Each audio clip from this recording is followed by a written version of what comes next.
สมัยเราเป็นไทยเพราะมีธรรมประจำชาติหากไร้ศีล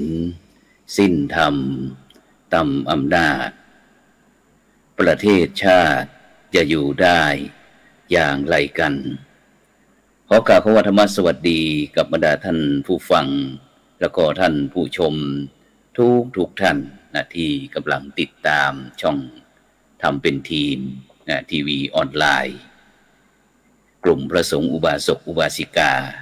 ร่วมกันเผยแผ่ธรรมะออนไลน์ไลฟ์สดทั้ง Facebook ทั้ง YouTube แล้วก็สถานีวิทยุ FM คลื่น 104.50 เมกะเฮิรตซ์พร้อมทั้งวิทยุเครือข่ายคลื่นสีขาว8จังหวัดภาคเหนือ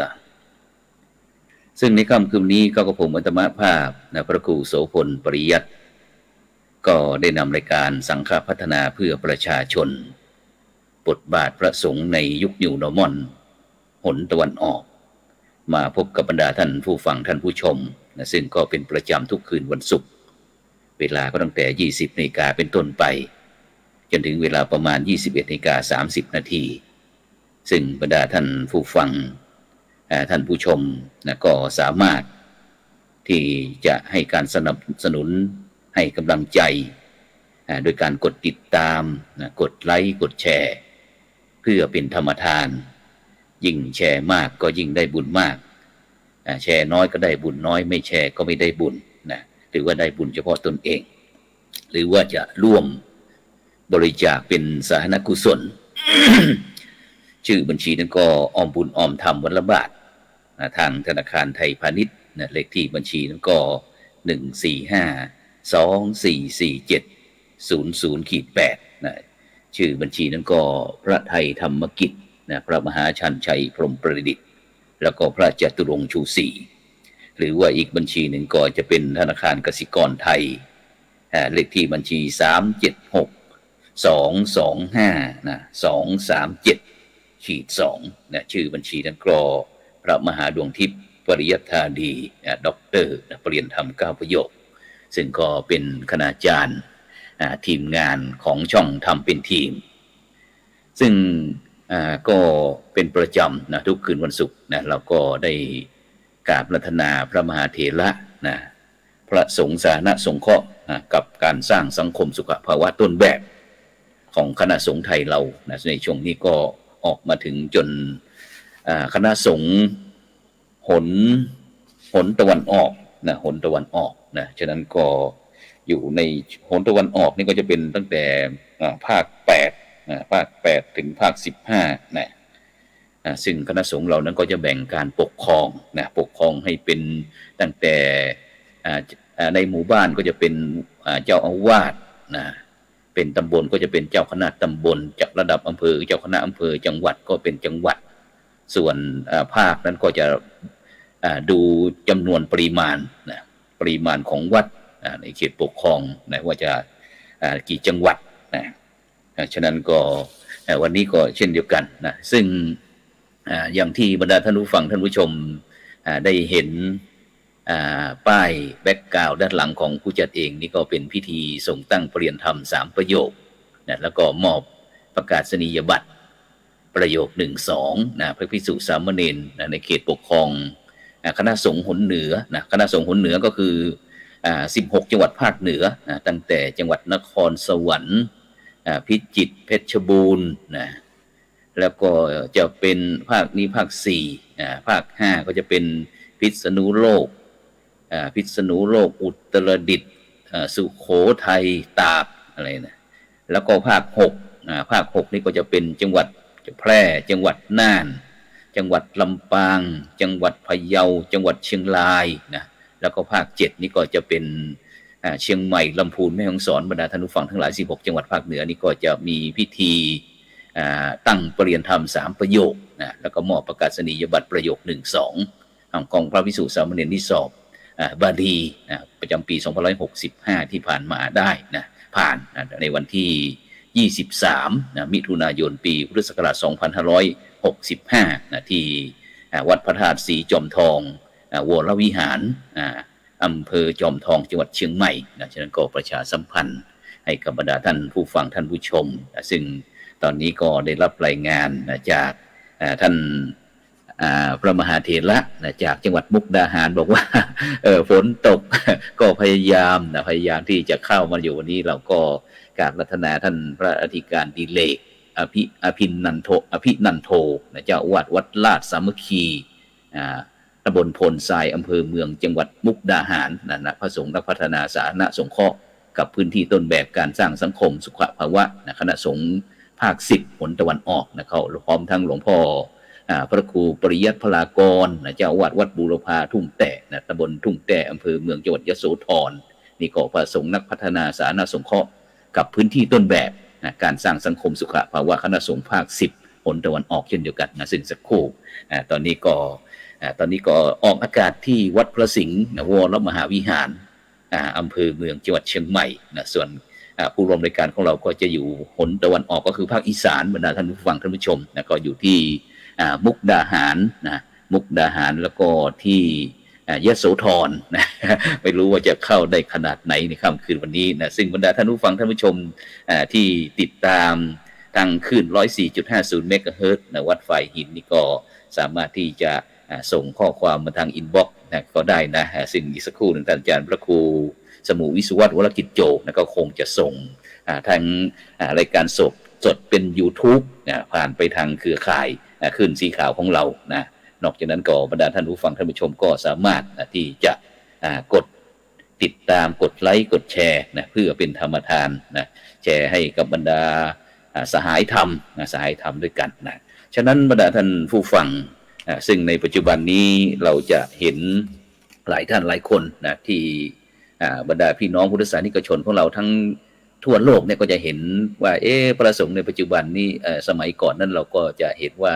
พระสงฆ์นั้นก็จะมีการนำในด้านพุทธศาสนาพิธีไม่ว่าจะเป็นเรื่องการไหว้พระสมาทานศีลทำบุญตักบาตรเจริญจิตตภาวนาอะไรต่างๆเหล่านี้แต่ในปัจจุบันนี้บทบาทที่โดยเฉพาะในสถานการณ์ที่ในปัจจุบันเนี่ยซึ่งบทบาทพระสงฆ์นั้นก็จะมีการเปลี่ยนแปลงแต่ความจริงก็ทำเป็นปกติแต่เนื่องจากที่ในปัจจุบันนี้เวลาพระสงฆ์ในการทำมีบทบาทอะไรต่างๆนั้นก็จะมีการประชาสัมพันธ์เพราะว่าสมัยก่อนนั้นเรานั้นอาจจะไม่มีการประชาสัมพันธ์อาจจะประชาสัมพันธ์เฉพาะวันสำคัญในทางพระพุทธศาสนาไม่ว่าจะเป็นวันมาฆบูชาวันวิสาขบูชา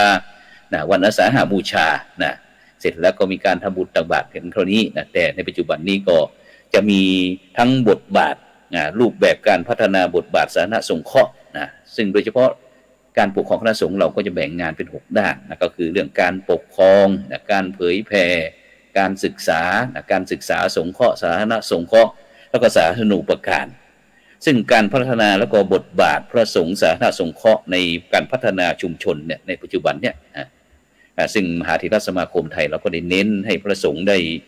มีบทบาทออกเป็น2ทางคือบทบาทด้านหลักก็คือบทบาทโดยตรงของพระสงฆ์ก็คือการเป็นผู้นำชุมชนในทางจิตใจเสริมศีลธรรมสติปัญญาที่ถูกต้องแก่ชุมชนพุทธศาสนิกชนเป็นบทบาทสำคัญยิ่งเป็นรากฐานความเจริญความสุข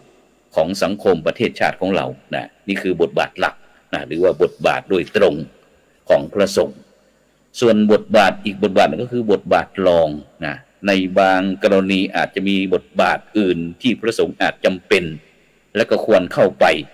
เกี่ยวข้องในฐานะที่พระสงฆ์เป็นผู้รับแรงศรัทธาจากชาวบ้านอาจแนะนำประชาชนในท้องถิ่นให้เห็นลู่ทางในการพัฒนาด้านวัตถุที่เหมาะสมอาจเป็นผู้ประสานการรวมตัวของชาวบ้านในการพัฒนาอาจจะใช้วัดเป็นสถานที่รวมกลุ่มเป็นต้นนอกจากนั้นก็ยังโดยเฉพาะกิจกรรมการสาธารณสงเคราะห์ไม่ว่าจะเป็นเรื่องอย่างที่เราจะเห็นในช่วงนี้ก็จะเป็นเกี่ยวกับเรื่องการจัดสถานที่ที่พักสำหรับประชาชนที่ได้รับผลกระทบจากโควิดบ้างจากหรือว่าจะ เป็นโรค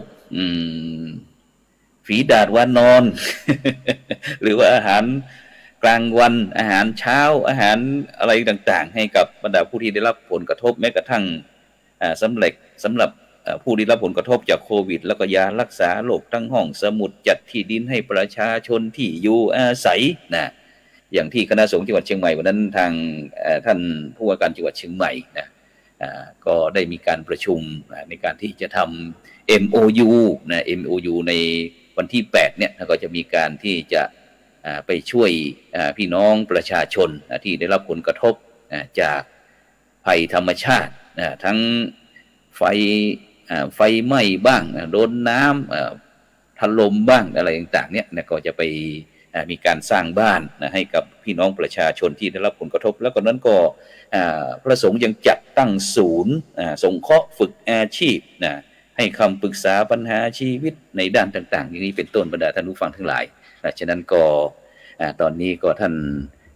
ผู้ร่วมรายการก็เข้ามาอีกรูปหนึ่งนะหลวงพ่อพระครูปริยัติพลากรก็พยายามที่จะเข้ามากันเพราะว่าพายุที่ทางภาคตะวันออกก็คงจะตกมากเหมือนกันนะเพราะว่าอาจจะคลื่นระบบอินเทอร์เน็ตอะไรต่างๆก็ได้รับผลกระทบไปด้วยนะฉะนั้นก็บรรดาท่านผู้ฟังท่านผู้ชมก็ต้องใจจดใจจ่อนะเพราะว่าวันนี้เป็นการออกอากาศสดทางทีวีออนไลน์ไลฟ์สดทั้ง Facebook ทั้ง YouTube ทั้งทีวีช่องทำเป็นทีมซึ่งตอนนี้ก็มีบรรดาท่านผู้ฟังท่านผู้ชมที่ส่งข้อความเข้ามาก็มีคุณโยมยุพินแสนลาดโสภานี่ก็บอกว่าขอน้อมกราบถวายความรบพระคุณเจ้าตอนนี้ยังมีรูปเดียวอยู่ตอนนี้ต้องรอผู้ร่วมรายการแล้วก็คุณโยมปราณียุติธรรมซึ่งบรรดาท่านผู้ฟังท่านผู้ชมก็สามารถส่งข้อความเข้ามาทางอินบ็อกซ์ซึ่งก็จะมีการมีข้อความไหลเลื่อนผ่านด้านล่างของจอทีวีซึ่งตอนนี้ก็เชิญบรรดาพุทธศาสนิกชนร่วมเป็นเจ้าภาพถวายภัตตาหารแล้วก็น้ำปานะในการอบรมพระวิปัสสนาจารย์รุ่นที่12ระหว่างวันที่25พฤษภาคมจนถึงวันที่10กรกฎาคมปีพุทธศักราช2565ที่วัดพระธาตุศรีจอมทองวรวิหารอำเภอจอมทองจังหวัดเชียงใหม่ก็ติดต่อสอบถามได้อย่างที่ท่านอาจารย์เจ้าคุณพระศรีศิลปาจารย์โทรศัพท์นั้นก็เป็น0898500105นี่เป็นโครงการอบรมพระวิปัสสนาจารย์รุ่นที่12แล้วก็ผู้จัดเองก็ในฐานะที่เป็นผู้ประสานงานพระวิปัสสนาจารย์หนเหนือก็จะร่วมกับคณะกรรมการรุ่นที่9รุ่นที่10รุ่นที่9นี่ก็มีท่านอาจารย์พระมหาสิทธิชัยชยสิทธิปริญญาธรรม9ประโยคด็อกเตอร์เป็นประธานรุ่นก็จะได้นำคณะพระวิปัสสนาจารย์รุ่นที่9ไปร่วมถวายภัตตาหารเพลด้วยน้ำปนะด้วยแล้วก็รุ่นที่10ก็ท่านอาจารย์เจ้าคุณพระโกษัยเจติยารัตน์รองเจ้าคณะจังหวัดแพร่เจ้าอาวาสวัดพระธาตุช่อแฮพระอารามหลวงจังหวัดแพร่นั้นก็จะมาร่วมในเป็นเจ้าภาพเช่นเดียวกันในวันอาทิตย์ที่5มิถุนายนปีพุทธศักราช2565ซึ่งก็นัดกันก็เหลือไม่กี่วันฉะนั้นก็บรรดาท่านผู้ฟังท่านผู้ชมที่อยากจะร่วมเป็นเจ้าภาพในการถวายภัตตาหารน้ำปนะก็เจริญพรได้ซึ่งตอนนี้ก็รอผู้ร่วมรายการ เนื่องจากสัญญาณอินเทอร์เน็ตก็ติดขัดฉะนั้นบรรดาท่านผู้ฟังทุกท่านยังไม่วานนี้ก็ได้เข้าร่วมประชุมกับคณะกรรมการโครงการหมู่บ้านรักษาศีล5ของส่วนกลางที่ระบบประชุมระบบซูมออนไลน์ซึ่งก็มีพระเดชพระคุณหลวงพ่อพระเทพศาสนาภิบาลเจ้าอาวาสวัดไร่ขิงเจ้าคณะภาค14เป็นประธานในการ ประชุมเมื่อวานพร้อมทั้งประธานคณะกรรมการโครงการหมู่บ้านรักษาศีลห้าทั้งหนเหนือหนใต้หนตะวันออกแล้วก็หนกลางนะได้ร่วมประชุมกันเมื่อวานนี้ก็ตั้งแต่17 นาฬิกาจนถึง0 นจนถึง19จนถึง0 นหลังจากนั้นก็ผู้จัดเองก็เข้าไปร่วมประชุมกับคณะสงฆ์จังหวัดเชียงใหม่โดยพระเดชพระคุณหลวงพ่อพระเทพปริยัติเจ้าคณะจังหวัดเชียงใหม่จนถึง3 ทุ่มเมื่อวานนี้อยู่ในระบบออนไลน์ 4-5 ชั่วโมงซึ่งก็น่าอนุโมทนาซึ่งโดยเฉพาะการตรวจเยี่ยมโครงการหมู่บ้านรักษาศีลห้านั้นก็หนเหนือของเราก็จะเริ่มในวันที่20 20นี่ก็จะตรวจเยี่ยมโครงการหมู่บ้านรักษาศีลห้าที่อำเภอเมทาจังหวัดลำพูนวันที่20 มิถุนายน21นี้ก็จะเป็นที่จังหวัดเชียงใหม่ที่จังหวัดเชียงใหม่วันที่21จังหวัดเชียงใหม่นะซึ่งโดยเฉพาะปีนี้ก็มีพระเดชพระคุณหลวงพ่อพระเทพรัตนนายกเจ้าคณะจังหวัดลำพูนเป็นประธานคณะกรรมการตรวจเยี่ยมโครงการหมู่บ้านรักษาศีลห้าหนเหนือนะซึ่งเริ่มตั้งแต่วันที่20 มิถุนายนก็ที่บ้านทาป่าสักหมู่ที่2ตำบลทาประดุกอำเภอเมทาจังหวัดลำพูนแล้วก็วันที่21นี้ก็จะเป็นบ้านแม่หอยหมู่ที่10ตำบลบ้านหลวงอำเภอจอมทองจังหวัดเชียงใหม่22นี่ก็จะเป็นบ้านห้วยขานหมู่ที่3ตำบลหมอกจำแปะอำเภอเมืองจังหวัดแม่ฮ่องสอนนี่ก็3 วันเราก็จะออกครั้งหนึ่งแล้วก็จะนอกจากนั้นก็จะเป็นวันที่27 28 29 27นี่ก็จะเป็นบ้านม่อนปะยางตำบลหนองแลดอำเภอเทิงจังหวัดเชียงราย28ก็เป็นบ้านค่าพัฒนาบ้านค่าพัฒนาหมู่ที่5ตำบลหมู่ที่4ตำบลป่าซางอำเภอดอกคำใต้จังหวัดพะเยาแล้วก็29นี่ก็เป็นบ้านใต้ล่มโพทองหมู่10ตำบลงอบอำเภอทุ่งช้างจังหวัดน่านแล้วก็จะนู้นไปทีก็จะเป็นเดือนกรกฎาคมกรกฎาคมนี่ก็เริ่มตั้งแต่วันที่4ไปที่จังหวัดแพร่ก็บ้านหนองม่วงไข่อำเภอหนองม่วงไข่จังหวัดแพร่วันที่5 กรกฎาคมนี่ก็บ้านทุ่งหมู่5ตำบลหัวเสืออำเภอเมทาจังหวัดลำปางแล้วก็จะเป็นวันที่18 19 20 18นี่ก็บ้านทุ่งมะขามป้อมอำเภอแม่ละมาดจังหวัดตากวันที่19บ้านหาดเซี่ยวอำเภอศรีสัชนาลัยจังหวัดสุโขทัย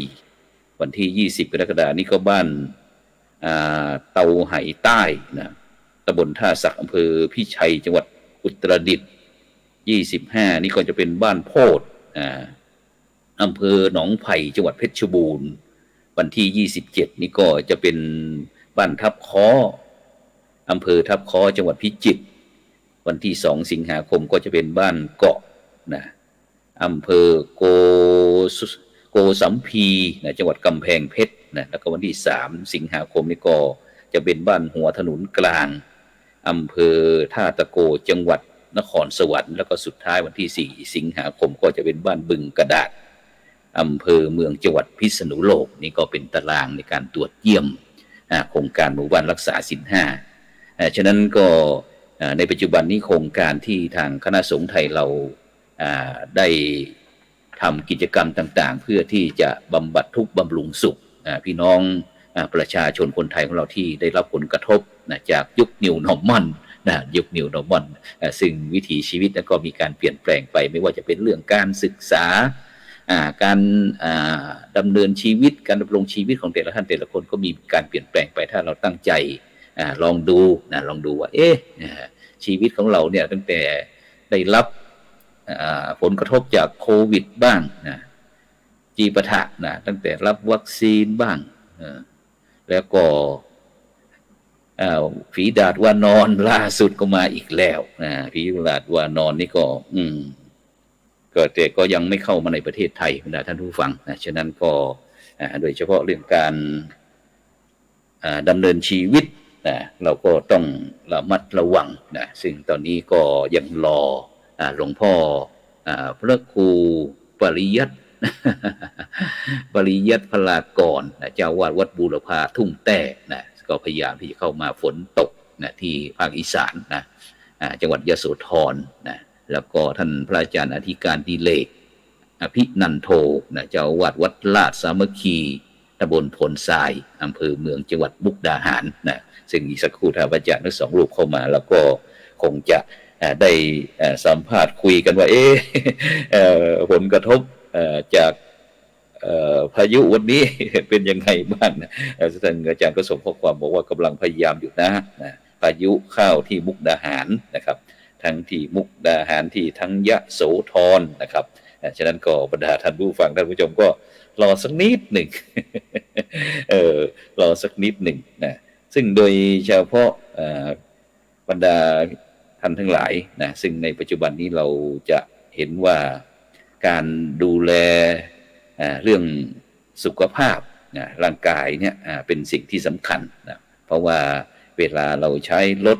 ไปนานๆเข้านะรถก็จะเก่าแล้วก็สึกหรอไปเรื่อยใช้มากก็เก่ามากสึกหรอมากนานไปก็เสียนะเสียก็ต้องเข้าห้องซ่อมนะเสียบ่อยจนซ่อมไม่ไหวก็จอดทิ้งไว้นะซึ่งในปัจจุบันเนี่ยทางวัดวาอารามต่างๆก็ได้รับผลกระทบเช่นเดียวกันนะซึ่งบางท่านบางคนก็มีรถที่ไม่ใช้นะก็อาจจะไปจอดทิ้งไว้ตามถนนหนทางตามที่สาธารณะต่างๆนะซึ่งตรงเนี้ยบรรดาท่านผู้ฟังทั้งหลายก็มีความสำคัญเช่นเดียวกันนะซึ่งถ้าเรามีวิธีคิดนะถ้าเรารู้จักให้ใช้เป็นประโยชน์ให้กับส่วนรวมนะอาจจะไปเอาไปบริจาคให้กับสถานที่ต่างๆที่เขาต้องการใช้นะก็ดีจึงดีเราเก็บไว้นะฉะนั้นก็ตอนนี้อาจารย์ครับรู้สึกว่ามืดสักนิดหนึ่งครับอาจารย์ครับอาจารย์เปิดไฟช่วยไฟให้สว่างหน่อยสักหน่อยได้ไหมครับอาจารย์ครับนมัสการครับผมอยู่ในที่เสียงครับตอนนี้พร้อมหรือยังครับผมนะครับครับก็ขออภัยในความไม่สว่างนะครับไม่สว่างได้แค่นี้เนาะพอดีในห้องพอดีวันนี้พายุเข้าสัญญาณไม่เข้าในห้องครับพอดีออกมาอยู่ข้างนอกครับท่านอ๋อครับผมไฟดับไหมครับอาจารย์ครับผมไฟฟ้าไม่ดับนะเสียงมาดับมาครับวันนี้พายุที่มุกดาหารหนักพอสมควรครับอย่างนั้นก็ตามสภาพนะครับท่านอาจารย์ครับนี่ก็นมัสการแบบเป็นครับนมัสการอีกทางเป็นแนะนำกับบรรดาท่านผู้ฟังท่านชมแบบเป็นทางการนะครับนี่ก็คือผู้ร่วมรายการของเรารูปแรกนะครับตอนนี้พระอาจารย์พระอธิการดิเลกนะครับอภินันโทนะครับเจ้าอาวาสวัดลาดสามัคคีนะครับตำบลโพนทรายนะครับอำเภอเมืองจังหวัดมุกดาหารประสงค์นักพัฒนาสาธารณสงเคราะห์กับพื้นที่ต้นแบบนะครับการสร้างสังคมสุขภาวะนะครับเขตปกครองคณะสงฆ์ภาค10นะครับผลตะวันออกนะครับนี่ก็มีเบอร์โทรศัพท์ก็084นะครับ4030944นะครับซึ่งอาจารย์ครับลองคุยบรรยากาศที่มุกดาหารนะครับเนาะมุกดาหารเราเป็นยังไงครับตอนนี้บรรยากาศฟ้าฝนรายงานให้กับคุยให้บรรดาท่านผู้ฟังท่านผู้ชมได้ฟังหน่อยครับผมครับช่วงนี้นะครับมุกดาหารสภาพอากาศนะครับก็เป็นช่วงนะครับพายุเข้าเป็นช่วงวันนี้ก็ช่วงบ่ายนะครับช่วงบ่ายครับแล้วก็มาถึงช่วงค่ำนะครับพายุแล้วก็บางที่บางแห่งไฟดับด้วยนะครับครับผมแต่ที่อำเภอเมืองของมุกดาหารเราไม่ดับนะครับเนาะก็ตอนนี้ดับเป็นบางที่ครับครับเป็นบางที่หนักไหมครับอาจารย์ครับวันนี้คืนนี้ฝนตกหนักไหมที่มุกดาหารของเราเมื่อคืนที่ผ่านมาหนักพอสมควรครับแต่แล้วคืนนี้ไม่มีคืนนี้ช่วงหัวค่ำก็พอสมควรครับแต่ก็ช่วงนี้ก็ซาลงแล้วครับครับผมโอ้สาธุครับบุญรักษาครับผมนะจะได้เพื่อที่เราจะได้ แลกเปลี่ยนเรียนรู้กับพระอาจารย์พระอธิการดิเลกอภินันโทนะครับเจ้าอาวาสวัดราชสามัคคีนะครับพระสงฆ์นักพัฒนาต้นแบบการสร้างสังคมสุขภาวะของคณะสงฆ์จังหวัดมุกดาหารนะครับซึ่งพระอาจารย์ครับวันนี้ศาสนกิจเป็นยังไงบ้างครับวันนี้เห็นว่าไม่ค่อยได้พักผ่อนบ้างเลยก็วันนี้ในชุมชนนะครับ ก็งานขาวดำก็2 ศพนะครับ วันนี้โอ้ครับแล้วก็งานคณะสงฆ์เราบางอย่างนะครับ เกี่ยวกับการศึกษาบ้างนะครับ ก็มีบ้างนะครับครับแต่ก็คืนนี้ฝนตกที่มุกดาหารถึงจะเข้าช้าสักนิดหนึ่งเกือบครึ่งชั่วโมง แต่ก็ไม่เป็นไรเราเหลือเวลาครับต้องกลับไม่เป็นไรนะครับพอดีครับผมสัญญาณอินเทอร์เน็ตนะครับครับใช่ครับผมฉะนั้นตอนนี้อีกรูปหนึ่งนะครับผู้ร่วมรายการของเรานะครับหลวงพ่อพระครูปริยัติพลากรนะครับปริยัติพลากรนะครับเจ้าอาวาสวัดทุ่งบูรพาทุ่งแต้นะครับวัดบูรพาทุ่งแต้นะครับตำบลทุ่งแต้อำเภอเมืองจังหวัดยโสธรนะครับพระสงฆ์นักพัฒนาสาธารณสงเคราะห์กับพื้นที่ต้นแบบการสร้างสังคมสุขภาวะนะครับคณะสงฆ์ภาค10เช่นเดียวกันครับผลตะวันออกนมัสการครับหลวงพ่อพระครูครับผมครับนมัสการครับเป็นยังไงบ้างครับวันนี้รู้สึกว่าจะเข้าช้าไปสักนิดหนึ่ง มันเกิดภาวะฝนครับเกิดภาวะฝนกำลังมาพอดีแล้วก็เน็ตช้าเป็นหน่อยก็เลยเสียเวลาเกี่ยวกับการเน็ตครับแล้วก็มีภารกิจสวดอภิธรรม2 ศพครับผมครับแล้วตอนนี้ฝนตกไหมครับหลวงพ่อครับฝนไม่ตกแต่ทำท่าจะตกทำท่าจะตกแต่ยังไม่ตกครับวันนี้เป็นเมื่อกี้เห็นว่าหลวงพ่อเพิ่งไปเมตตากับงานขาวดำมาใช่ไหมครับไปงานขาวดำมาพอดีมาเปิดเน็ตก็ไม่ค่อยเข้าเน็ตไม่เสถียรเท่าไหร่ก็เลยเสียเวลาครับสมควรนะครับผมนี่ก็หลวงพ่อทางเชียงใหม่ก็ฝนตกไหมล่ะเชียงใหม่ไม่ตกครับหลวงพ่อครับเชียงใหม่นี่ก็จะมันตอนนี้ก็ครึ้มอยู่เหมือนกันครับเชียงใหม่ก็ครึ้มอยู่นะครับแต่อาจบางพื้นที่นะครับบางพื้นที่ก็อาจจะตกนะครับเพราะว่าในตามอำเภอต่างๆนะครับตอนนี้ก็ทางภาคเหนือของเราก็ปลอดโปร่งครับปลอดโปร่ง อากาศก็ค่อนข้างจะร้อนสักนิดหนึ่งครับแต่ที่อีสานของเราครับเป็นยังไงบ้างครับหลวงพ่อครับรู้สึกว่า วันนี้ศาสนกิจก็ตั้งแต่เช้าไปที่ไหนมาบ้างครับเนี่ยตั้งแต่เช้าก็มีงานขาวดำอาทิตย์ตอนเช้าสายมาหน่อยก็ไปมัตติกาสวดมัตติกางานศพครับก็ศพนี้ครับศพนี้ปกตินะครับไม่ใช่ศพพิเศษนะครับไม่ใช่รับผลกระทบโควิดไม่ใช่นะครับเนาะไม่ใช่พูดถึงโควิดแล้วในสถานการณ์ที่ยโสธรครับหลวงพ่อครับเป็นไงบ้างครับที่ยโสธรตอนนี้มันก็มีปรับปรายครับแต่ทางส่วนจังหวัดยโสธรของเรานี่ก็รู้สึกว่า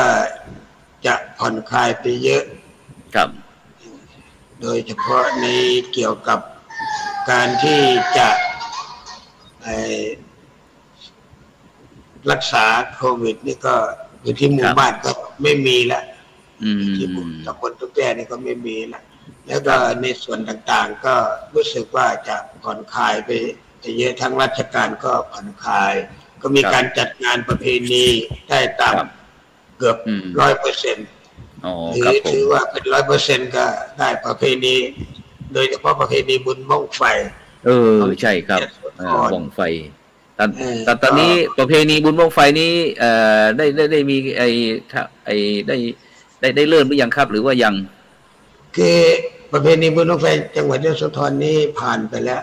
อ๋อ คือเริ่มตั้งแต่วันที่1 พฤษภาถึงวันที่30 พฤษภาครับผมก็รู้สึกว่าจะผ่านไปแล้วของจังหวัดยโสธรอันนี้เป็นมาตรการของจังหวัดที่ออกมาให้ทางแต่ละหมู่บ้านแต่ละอำเภอได้มีกำหนดการในการจัดประเพณีบุญบั้งไฟไม่ให้เกินวันที่30 พฤษภาแต่ส่วนจังหวัดอื่นเนี่ยก็เป็นไปตามมาตรการของแต่ละจังหวัดครับผมหลวงพ่อครับอยากจะให้หลวงพ่อได้คุยถึงเรื่องความประเพณีนะครับบุญบั้งไฟนะครับบุญบั้งไฟเนี่ย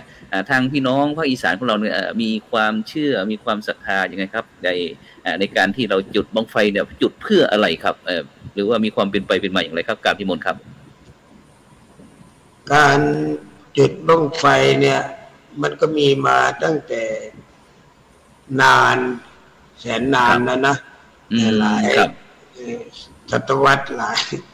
เราก็ไม่รู้ว่าเกิดขึ้นตั้งแต่เมื่อไหร่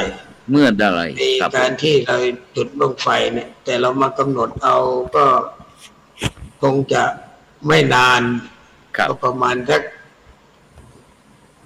ที่ว่าไม่นานก็หลายร้อยปีเหมือนกันเนี่ยที่มีประเพณีตรงเนี้ยแต่ละท้องถิ่นท้องที่ก็จุดขึ้นไปเพื่ออะไรเพื่อที่จะขอฟ้าขอฝนคือหรือประเพณีอาจจะเกิดขึ้นว่าเราเมื่อมันแล้งไม่มีฝนตกลงมาคนภูมิปัญญาของคนโบราณอาจจะใช้สิ่งสื่อสารเข้าไปหากันได้ในลักษณะต่างๆอย่างนี้ก็เป็นไปได้จนกลายเป็นประเพณีแม้แต่เราจะเรียกว่าเสียงเต้าเสียงข้องอย่างเงี้ยมันก็เป็นประเพณีของแต่ละท้องถิ่นขึ้นมาเพื่อเสียงว่าจะมีฝนฟ้าอากาศหรือไม่หรือแม้แต่เราไปขอปู่บ้านปู่ตานี่ก็เช่นเดียวกันก็เป็นการขอฝนจากพญาแถนปู่แถนยาแถนมันก็จะยาวครับผมมันก็จะยาวไปไกลนะแต่เพียงโบราณท่านบอกว่าจุดบั้งไฟเพื่อขอฝนจากพญาแถน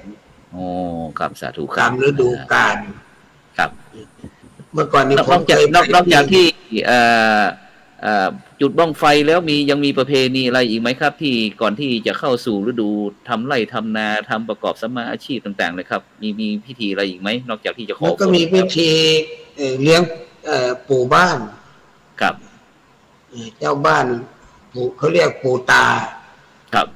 เลี้ยงปู่ตานี่ก็เป็นการขอฝนเหมือนกันครับผมเลี้ยงปู่ตาเพราะการเลี้ยงปู่ตาก็จะมีการจุดบั้งไฟครับแล้วแต่จะหาได้ในขณะนั้นแต่ทุกวันนี้บั้งไฟก็มีโรงงานทำหาง่ายใช้เทคโนโลยีเข้ามาช่วยครับใช้เทคโนโลยีเข้ามาช่วยในสิ่งนี้ความสะดวกสบายก็มีอย่างนี้เป็นต้นเมื่อก่อนนี่ผมเคยไปที่จังหวัดลำพูนนะครับสาธุครับที่ดอยเวียงอำเภอบ้านทิเมื่อก่อนเป็นตำบลบ้านทิเห็นไหมครับผมสาธุครับเป็นอำเภอผมเคยขึ้นไปตั้งกฎอยู่บนดอยเวียงเ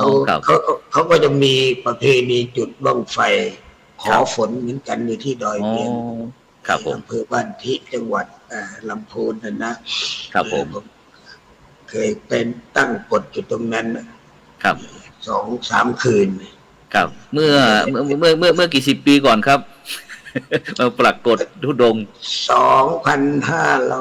2528 ต่อ 29 30เกือบ2,500 30 ปีครับผมสาธุครับผมครับผมครับเราไปที่จังหวัดมุกดาหารครับซึ่งถือว่าอยู่ใกล้ฝั่งโขงครับมี ประเพณีบ้างไหมครับท่านอาจารย์ดิเลกครับผมประเพณีการขอฟ้าขอฝนมีไหมเปิดไมค์ด้วยครับผมอาจารย์ช่วยเปิดไมค์ด้วยครับโอเคครับผมสำหรับมุกดาหารเรานะครับ ก็ ครับผม มีประเพณีที่หลากหลายนะครับ ครับมีอะไรบ้างครับคุยให้ฟังหน่อยครับก็บางที่ก็บางหมู่บ้านนะครับ บางหมู่บ้านก็คงจะบุญพระเวสสันดรบ้างนะครับแต่ซึ่งปีนี้แล้วก็บุญบั้งไฟก็เป็นบางหมู่บ้านนะครับ เพราะว่าซึ่งมุกดาหารเหล่านี้มี8 ชนเผ่านะครับ8 ชนเผ่าครับมีเผ่าอะไรบ้างครับอาจารย์ครับมีพี่น้องชนเผ่าอะไรบ้างครับไทยลื้อมีไทยลื้อผู้ไทยลาวครับลาวกะโซ่ลาวส่งครับพวกนี้เป็นต้นนะครับ มีทั้งหมด8 เผ่านะครับเป็นต้นครับก็มีประเพณีแต่ถามว่าแต่ละประเพณีก็คล้ายๆคลึงกันครับเหมือนมีอะไรบ้างครับลองยกคุยให้กับบรรดาท่านผู้ฟังท่านผู้ชมครับเผื่อที่จะได้ไปที่มุกดาหารไปท่านไปพึ่งใบบุญท่านอาจารย์ดิเลกครับผมมีประเพณีอะไรบ้างครับลองยกตัวอย่างให้คุยฟังหน่อยซึ่งนะครับ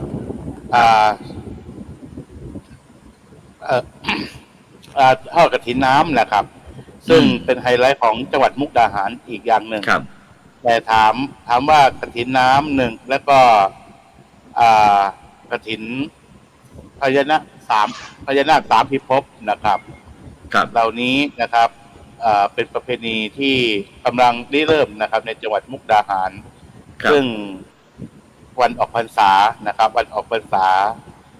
พญานาค3 องค์นะครับมีพญานาคน้ำพญานาคบกและพญานาคฟ้านะครับ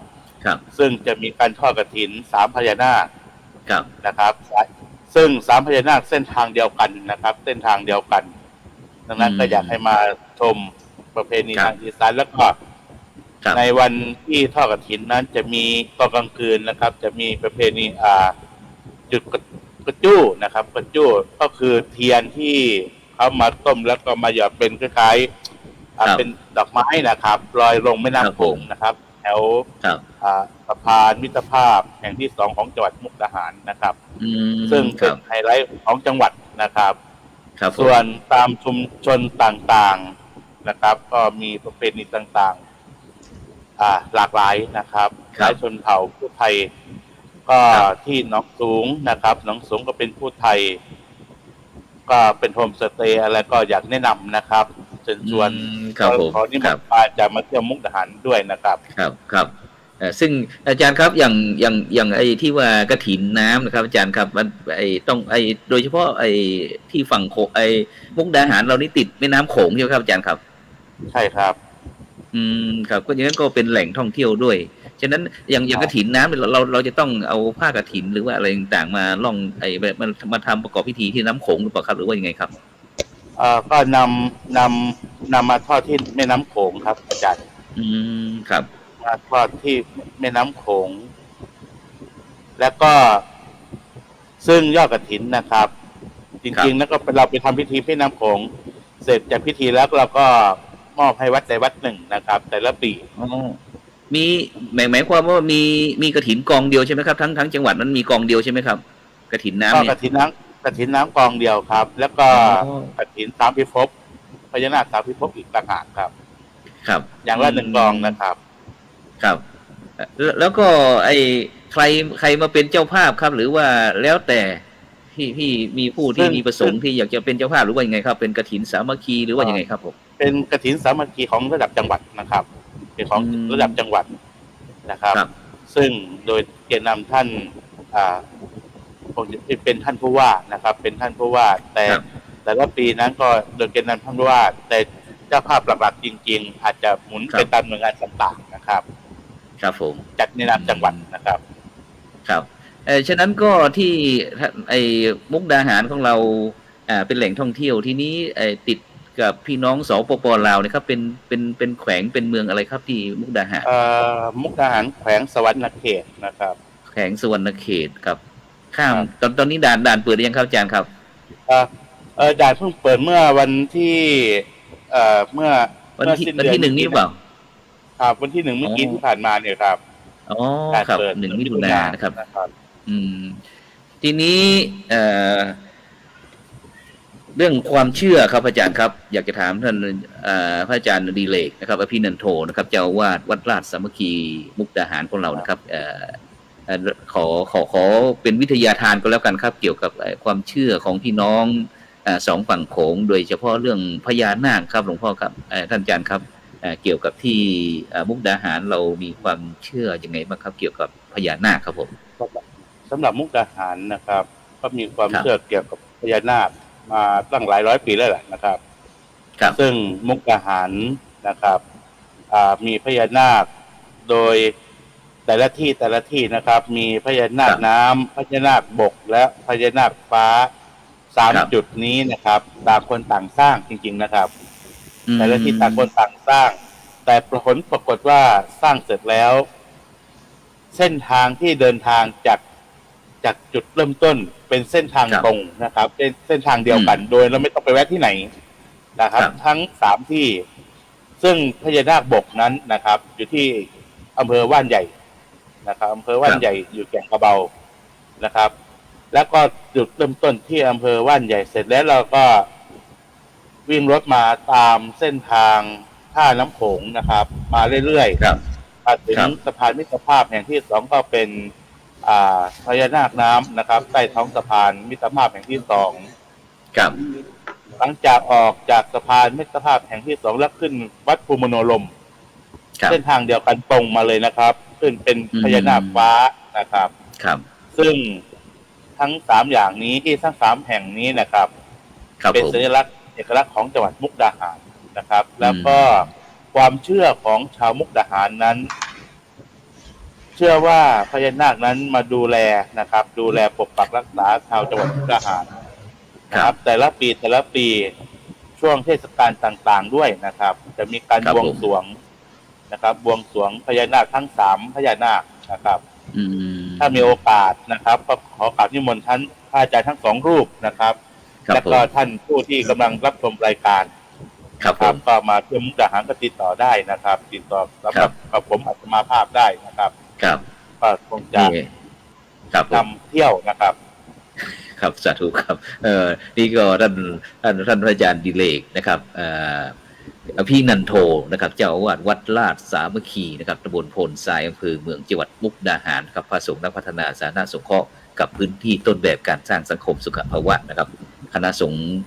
เขตปกครองคณะสงฆ์ภาค10ผลตะวันออกนะครับซึ่งหลวงพ่อท่านอาจารย์ก็บอกว่าบรรดาท่านผู้ฟังท่านผู้ชมที่ต้องการอยากไปเที่ยวที่มุกดาหารนะก็สามารถที่จะไปพึ่งไปบุญหลวงพ่อดิการดิเลกได้นะครับก็เบอร์โทรศัพท์อย่างที่วิ่งด้านล่างนี่บรรดาท่านผู้ฟังนะซึ่ง084นะ4030944 084 4030944นะซึ่งเราก็ได้คุยสเปเหระเกี่ยวกับเพื่อที่อยากจะให้บรรดาท่านผู้ฟังท่านผู้ชมได้รู้จักกับพระมหาเถระต่างๆซึ่ง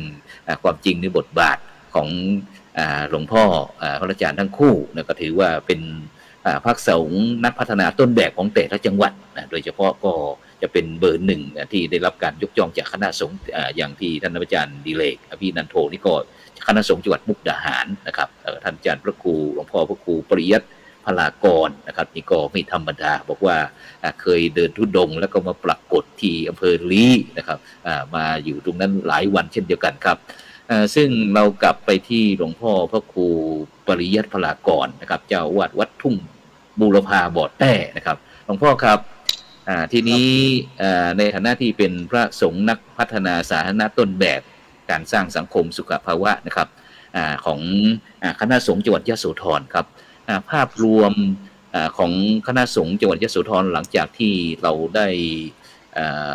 ร่วมด้วยช่วยกันนะครับในการที่แก้ไขบำบัดทุกข์บำรุงสุขให้กับพี่น้องประชาชนนะครับจังหวัดยโสธรนะครับเกี่ยวกับเรื่องโควิดนะครับเป็นยังไงบ้างครับตอนนี้ลูกพระลูกเนรของเราเรื่องการขบการฉันปกติหรือครับออกรับอาหารบิณฑบาตบ้างไหมปกติอยู่ที่ทุ่งแต่นี่ปกติทุกอย่างตลอดมาเพราะว่าต้อง ราะบ้านเราเนี่ย มัน ครับ มีสมุนไพรเยอะแยะ ไม่ว่าจะเป็นอาหารการกินเนี่ย ถ้าเรารู้จักทาน ครับ เรารู้จักเลือกผักเลือกอะไร มัน ครับ เป็นสมุนไพรทั้งหมด ครับผม ส่วนมากก็จะบอกญาติบอกโยม ครับ ว่าอาหารบ้านเราเนี่ย อืม ไม่ว่าจะเป็นอะไรก็ตามแม้แต่พริกใช่ไหมกระเทียมหอมอะไรเนี่ย มันก็จะ ครับ เป็นสมุนไพรที่ อืม รักษาป้องกันไวรัสต่างๆนานาได้ ครับผม แล้วก็ทุกอย่างเราพยายามที่จะทำจิตใจของเรา ครับ ให้มั่นคงกับคำว่าธรรมะ ธรรมะคือการทรงไว้ ไม่ว่าจะทรงไว้ในการกินทรงไว้ในการอยู่การไปการมา ครับ มันก็สามารถที่จะรู้จักบำบัดได้ อันนี้ ครับผม เป็นสิ่งที่สำคัญ ครับผม ถ้าเราไปมัวแต่กลัวอย่างเดียว ก็เลยไม่กล้าทำอะไร อืม ก็เราปฏิบัติตามที่ทางการเขาบอก และเราก็พยายามที่จะสังเกตดูตัวเอง สิ่งเหล่านี้แหละ มันจะป้องกันไอ้ส่วนที่อยู่ที่วัด หรืออยู่ในหลายที่หลายๆแห่งในจังหวัดยโสนี่ก็ไม่ค่อยได้ยินข่าวว่ามี ครับ พระสงฆ์ที่เกิด ติด กับสิ่งเหล่านี้ ครับติดโควิดไม่มีนะครับเนาะอืม ก็ แล้ว มี โดยเฉพาะครับหลวงพ่อครับอย่างที่วันนี้นะครับ วันนี้ก็เป็นวันสำคัญนะครับ ของพระสงฆ์นิกรชาวไทย เช่นเดียวกันครับวันนี้เป็นวันเฉลิมพระชนมพรรษานะครับของพระนางเจ้าสุธิดานะครับพระเจ้าสุธาพิมลลักษณ์นะครับพระบรมราชินีในหลวงรัชกาลที่10ของเรานะครับ วันนี้เป็นวันเฉลิมพระชนมพรรษานะครับทางที่วัดบุรพาบ่อแต้ทุ่งแต้ของเรานะครับ มีกิจกรรมอะไรบ้างไหมครับเมื่อเช้านี้ ก็มีกิจกรรมทำบุญตักบาตรตอนเช้า ครับ ถวายเป็นพระราชกุศล อืมครับ แต่ว่าเมื่อเช้านี้ไม่ได้รวมพลชาวบ้าน เพราะว่ามีงานศพเข้ามาแทรก อ๋อ 2 งานก็เลยปล่อยให้ญาติโยมเขาทำกัน ส่วนทางวัดก็จัดไปตามที่ได้มาถวายทำบุญตอนเช้า ครับ ปกติแล้วอยู่ที่วัดเนี่ย ไม่ว่าจะเป็น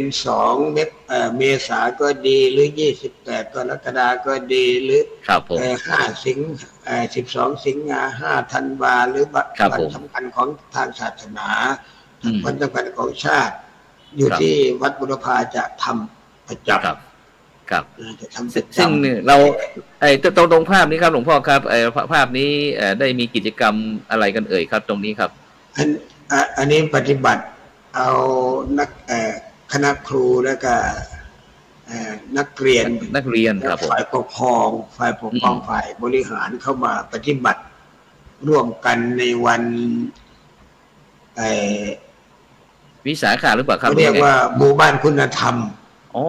ชุมชนคุณธรรม หมู่บ้าน ครั คุ บ ณธรรมเอาเข้า ครั มา บผม อบรม ครับ เออ ทำยังไงบ้างครับ ชุมชนหมู่บ้านคุณธรรมมีขั้นตอนยังไงบ้างครับ ที่บ่อแต้บูรพาบ่อแต้แล้วครับผม ทุ่งแต้ ทุ่งแต้ครับคือกิจกรรมนี่ต่างๆ เนี่ย เริ่มมาตั้งแต่ปี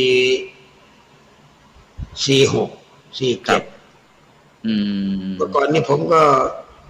จำพรรษาอยู่ที่หลายที่หลายแห่ง โดยเฉพาะไปเรียนหนังสืออยู่ที่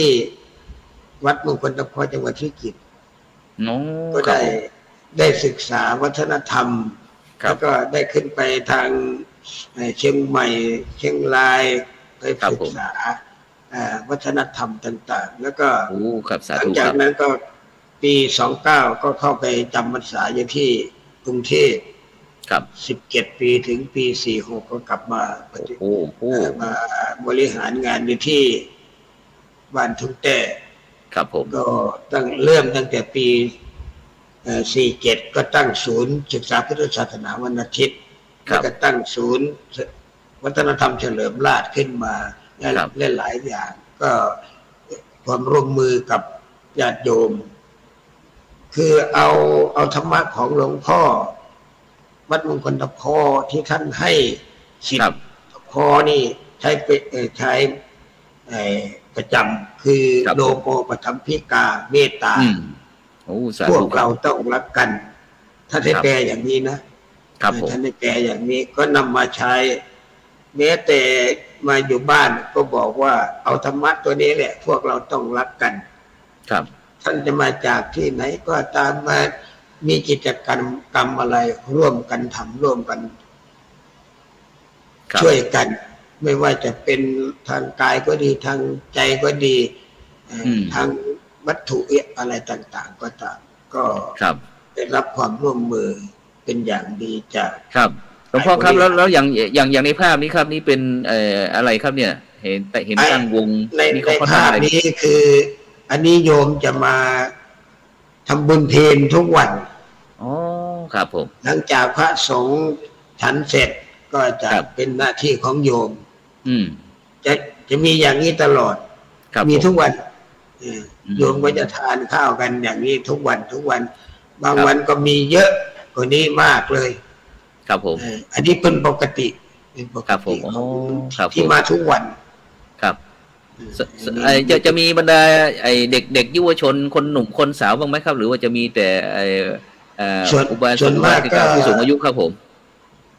ถ้าไม่มีกิจกรรมหนุ่มสาวหรือเยาวชนก็ ครับ ก็จะไม่เข้ามา แต่ถ้ามีกิจกรรมเวียนเทียนมีกิจกรรม ครับ อบรมอะไรนี่ก็จะได้รับความร่วมมือจากทางโรงเรียนได้หลายโรงเรียน ครับผม มาร่วมกัน อยู่ที่วัดเนี้ย ครับ อันนี้เป็นกิจกรรมประจำของวัด ครับ ของศูนย์ นี่ วัฒนธรรม หลวงพ่อช่วยอธิบายตรงนี้หน่อยพิธีตุ้มโฮม ตุ้มโฮม สอนขวัญ สอน สอนขวัญ ขวัญ คือเป็นวิธีสอนขวัญให้กับแขกที่มา อ๋อ ไปเยือน ครับ ถ้าเราจะไป สอน เรียก ขวัญนี่ ว่า ไอ้ เราเกิดอุบัติเหตุอะไรนะครับ ผ ไป ม สอนเราขวัญเข้ามา อ๋อหมายความว่าเสีย มี ไอ้ ลำมีฟ้อนมีอะไร อ๋อ เหมื ค อ รั น บ กั ผ น มค กั รั บบ ครั มุ บ กดาหารก็มี ครับผม มุกดาหารก็มี อ๋อครับผ ประ ม เพณีตรงเนี้ย ตุ่มโฮมสอนขวัญเออ ครับ เอามาผูกแขนเนี่ย อันนี้ ครั กับบ ทำให้กับคณะที่มาเยือน ครับ จะเป็นผู้ว่าจะเป็นรัฐมนตรีจะเป็น พิธีเดียวกันอย่างที่ไอ้อะไรนะผูกเสี่ยวหรือเปล่า ไม่คน อ่า คนละวิธี ถ้าผูกเสี่ยว ครับผม นี่ก็ผูกเป็นบุคคล อ๋อครับผม เป็นบุคคลว่าคนเนี้ย ครับ น่าจะเป็นเสี่ยวกันได้ เป็นเพื่อนกันได้ ครับครับ ก็ ครับ เลย ครั เรา บ ท ผูก ำ เสี่ยว อันนี้ตุ้มโฮ อ๋อครับ ม ตุ่มโฮมสอนขวัญนี้ให้กำลังใจกับผู้ที่ ให้กำลังใจผู้มาเยือนหรือ อ๋อ ผู้ที่ ครับผม เกิดอุบัติเหตุ ครับผม อย่างนี้เป็นต้น แล้วก็เนี่ยครับที่ในวัดเราเนี่ยอะไรครับเนี่ยทำอะไรจักสารอะไรกั อั น นนี้ ทำอะไรกันครั อั บ น เนี่ย นี้เขาเรียกว่าซึ่งนึ่งข้าวด้วยทำด้วยไม้ไผ่ถ้าภาคอีสานก็จะบอกว่ามวยนึ่งข้าว อ๋อที่ ก็ไปขายทั่ว นึ่งข้าว ทั่ว ครับผม ถ้า ทำกันเองใช่ไหมคุณพ่อเป็นหรือว่าเป็น ทำ ศูนย์ ทุกหลังคา โอ้ ทำทุกหลังคา ทำเอง แล้ว ไม่ ก็ ต้องซื้อ เด็กอายุตั้งแต่5 ปีขึ้นไปเนี่ยทำเป็นเกือบทุกคน นักเรียนทำเป็นหมด ตั้งแต่ ครับผม ป .1 ป .2 ทำ ครับผม นี่ อันนี้ก็ จะเป็นโอท็อปของหมู่บ้าน ครับห ทุ มู่ ก บ้า ห น ลัง ครับผ คาม ต้องทำเป็น อันนี้เป็นช่องโทรทัศน์ต่างๆ ที่มาทำเป็นสารคดี ครับ มาท ครับก็เป็นสินค้าโอท็อปด้วยใช่ไหมหลวงพ่อเป็น ำเป็ สิ น น สิ ค้าน โอ ค้า ท็อป โอ ด้วย ท็อป อ๋อ เขาวิจัยออกมาแล้วว่า ครับ ปีหนึ่งจะมีเงินสะพัดอยู่ในหมู่บ้านเกี่ยวกับการทำมวยนี่นะครับ 16 ถึง 24 ล้าน โอ้โห ไม่ธรรมดาเลยครับ 16 ถึง 24 ล้านครับประเมินการออกมาเกี่ยวกับถือว่าเป็นอาชีพประจำครับผม เพราะว่าตื่นขึ้นมาเนี่ยทำเลยทุกวัน ตอนนี้ก็ยังไม่นอนกันนะครับ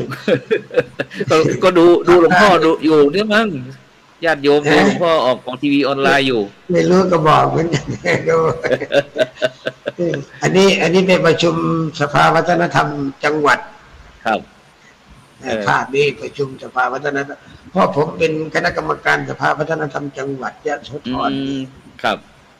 ก็เลยโดยเฉพาะไอ้ประธานสภาวัฒนธรรมจังหวัดเรานี้มีนโยบายยังไงบ้างครับหลวงพ่อครับคือผมเป็นกรรมการก็นโยบายก็เพื่อที่จะฟื้นฟูรักษาแล้วก็ขนบธรรมเนียมประเพณีทำยังไงว่าประเพณีของเราจะเผยแพร่ออกไปให้ไกลที่สุดเช่นเดียวกันกับประเพณีที่ผมนำมาคือจุดไฟตุงกาวันออกพรรษาครับผมเริ่มทำมาปี48ก็ได้รับความสนใจไปเยอะเหมือนกันไปถือว่าไปทั่วโลกครับเพราะว่าเป็นประเพณีที่มันก็มีมาแต่เด็กกำบันนั่นแหละมาแต่นานและตั้งแต่ครั้งพุทธกาลนั่นแหละถ้าจะพูดไปนะเป็นการบูชาพระพุทธพระธรรมพระสงฆ์ภาพนี้เป็นงานเทศมหาชาติด้วยพ่อช้างเกี่ยวงานอะไรนะงานเทศมหาชาติบุญพระเวทครับมีพิธีการยังไงครับมีก็ผมก็นำช้างมาแห่พระเวทเข้าเมืองปีละสี่เชือกครับมาทุกปีตั้งแต่ปี54เป็นต้นมาก็10 กว่าปีที่เอาช้างมาแต่ว่างานเทศมหาชาติบุญพระเวทนี่ก็มีมาตั้งแต่ปู่ย่าตายายอันนี้ไปว่าไปทุนให้กับนักเรียนเมื่อกี้เนี่ยมอบให้กับนักเรียนร่วมกิจกรรมโรงเรียนเพราะผมก็เป็นกรรมการสถานศึกษาของโรงเรียนโรงเรียนอยู่ในวัดหรือเปล่าครับหรือว่าในชุมชนครับผมไม่อยู่นอกวัดออกไปอ๋อครับผมอยู่นอกวัดออกไปก็ไม่ไกลอันนี้เป็นทหารองค์รักพระเวทต้องยังก็ถ้ามีโอกาสก็นิมนต์ท่านครูโชฟนมาเที่ยวครับผมเอานี่อะไรเนี่ยครับหัวขาวๆเนี่ยคุยให้ฟังหน่อยเรียกว่าชูชกชูชกอ๋อครับผมเป็นทรงเครื่องด้วยมีการแต่งตัวกันหาชาลีมีชูชกชูชกมีพระเวสสันดรมีนางมัตสีมีครับครบหมดเลยเนี่ยมีจูเขาเรียกว่าชูชกลากกันหาชาลีครับผมทำอย่างเงี้ยครับนี่ก็เป็นประเพณีของที่ผมทำอันนี้เป็นไฟตุงกาประเพณีไฟตุงกาที่ทำมาตั้งแต่ปี48ครับผมก็ได้รับความสนใจหลายๆที่อันนี้เอาไปแสดงอยู่ที่สวนลุมครับงานในของดีสวนลุมนี่หมายถึงที่กรุงเทพใช่ไหมครับสวนลุมพินีใช่ไหมสวนลุมกรุงเทพที่เอาไฟตุงกาเนี่ยเอาลูกตุงกาไปแกะสลักไปแสดงไปครับอันนี้ก็ไปมาแล้วเนี่ยไปปีที่แล้วเนี่ยปีที่ผ่านมาเนี่ยเอาไปอันนี้ที่ปีก่อนครับอันนี้ก็เป็นการสัมภาษณ์เนี่ยนักเรียนที่ไปด้วยครับผมเป็นซุ้มคือเป็นประเพณีได้รับความสนใจพอสมควรนะครับผมโอ้โหสุดยอดจริงๆว่าการท่องเที่ยวอย่างประเทศไทยครับที่ให้ความสนใจในการครับผมคือในสิ่งที่ทำก็ได้รับผลประโยชน์อย่างมากตรงนี้เห็นว่าศูนย์ดิจิทัลชุมชนวัดบุรพาอย่างไงครับผมตรงนี้หลวงพ่อดิจิทัลตรงเนี้ย สำเร็จเป็นศูนย์แรกของจังหวัดยโสธรเมื่อปี51เป็นต้นมาก็มีนักเรียนนักศึกษาแล้วก็ไม่ว่ากศนก็ดีหรือคณะครูต่างๆได้มาอบรมอยู่นี่เมื่อก่อนนี่นะในส่วนนี้ก็ทุกวันนี้คอมพิวเตอร์มันก็มีไปเยอะไปทุกโรงเรียนและกระทรวงศึกษาธิการก็ลงมาก็ตรงนี้ก็ยังมีประโยชน์มากพอสมควรก็มีการขายของออนไลน์มีอะไรอยู่ตรงนี้ครับผมโอ้สุดยอดครับอันนี้เป็นศูนย์วัฒนธรรมครับศูนย์วัฒนธรรมนี่อยู่ในวัดใช่ไหมครับหลวงพ่อครับในวัดอยู่ในวัดทางจังหวัดผู้ว่าราชการจังหวัดท่านให้งบมาสร้างแล้วก็ทางกระทรวงก็ได้เอาลงมาก็มีนักท่องเที่ยวเข้ามาดูมาชมครับผมครับโอ้สุดยอดครับจัดทำนี่ก็อาคารวัฒนธรรมเฉลิมราชตำบลทุ่งแต้นะครับนี่ก็โอ้เยอะแยะเต็มไปหมดครับอันนี้รางวัลครับฉะนั้นก็ถือว่าเป็นคล้ายกับพิพิธภัณฑ์นะครับเนาะพิพิธภัณฑ์ที่ในวัดของเรานะครับฉะนั้นเดี๋ยวเราจะไปที่ท่านอาจารย์ที่การดิเลกครับท่านอาจารย์ดิเลกนะครับเดี๋ยวเราไปคุยที่ท่านอาจารย์ดิเลกด้วยนะครับซึ่งก็รู้สึกว่าผลงานท่านอาจารย์ก็เยอะแยะครับเยอะแยะเช่นเดียวกันนะครับฉะนั้นก็แป๊บหนึ่งนะครับ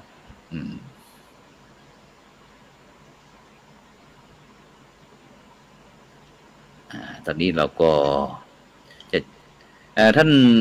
อาจารย์ดิเลกครับผม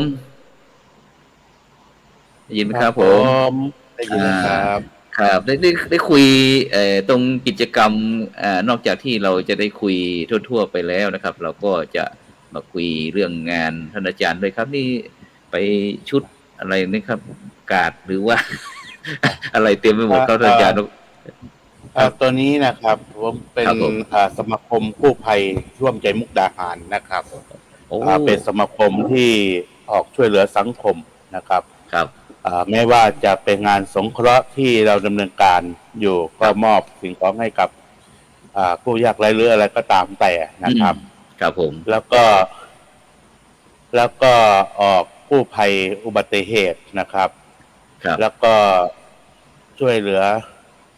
การเก็บศพดูแลศพอะไรอยู่ตามสถานที่ต่างๆนะครับซึ่งท่านอาจารย์ครับก่อนที่เราจะไปนี่ศูนย์กู้ภัยนี้มันมีความเป็นไปเป็นมาอย่างไงครับตั้งอยู่ที่ในวัดเราหรือว่าอย่างไงครับผมซึ่งกู้ภัยตัวนี้นะครับ